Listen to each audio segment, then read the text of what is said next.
हमने structural reforms किए हैं, प्रोसेस से जुड़े रिफॉर्म्स किए हैं, पॉलिसीज में रिफॉर्म किए हैं। हमारा मैन्युफैक्चरिंग सेक्टर, हमारे उद्यमी ये सशक्त हो, भारत की हर चीज का वैल्यू एडिशन हो, उस दिशा में हमने प्रयास किया है। और मैं आज विश्वास के साथ कह सकता हूं, आज भारत विश्व के साथ स्पर्धा करने के लिए पूरी तरह तैयार है।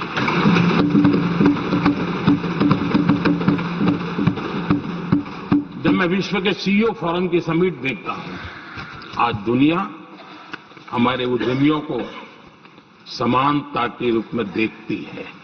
और जब पिछले दिनों सभी दलों के डेलीगेशन विश्व में गए थे, ये भाव उन्होंने भी अनुभव किया और आकर के मुझे सभी दल के माननीय सांसदों ने अपने अनुभव बता रहे थे, बड़ा गर्व से कह रहे थे कि हाँ, बराबरी से बात हो रही है। ये हमारे लिए अपने आप में बात है।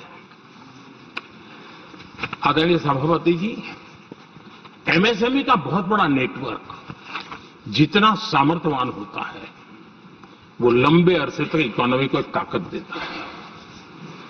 हमने उस दिशा में बल दिया और हमने कई रिफॉर्म्स किए हैं।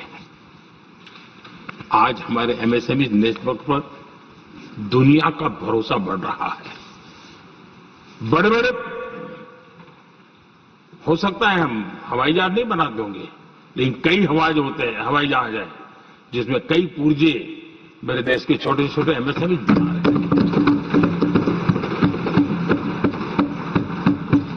आदरणीय सभापति जी, देश में हुए इन प्रयासों का नतीजा सबके सामने है। बड़े बड़े देश भारत के साथ व्यापारिक संबंध बनाने के लिए बहुत ही आतुर है। यूरोपीय संघ का ट्रेड डील हो, अमेरिका के साथ अभी अभी हुआ जो ट्रेड डील हो, और कल हमारे पीयूष जी ने सदन में विस्तृत जानकारी भी दी है। और पूरा विश्व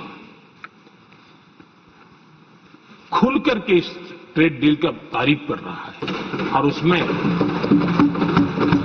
जब यूरोपियन यूनियन के साथ ट्रेड डील हुआ तो विश्व को भरोसा हुआ कि अब वैश्विक स्तर पर स्थिरता की संभावना बढ़ेगी। अमेरिका के साथ ट्रेड डील होने के बाद विश्व को और भरोसा हो गया कि जो स्थिरता के एहसास हो रहा था, अब गति का भी एहसास होने लगा है। विश्व के लिए शुभ संकेत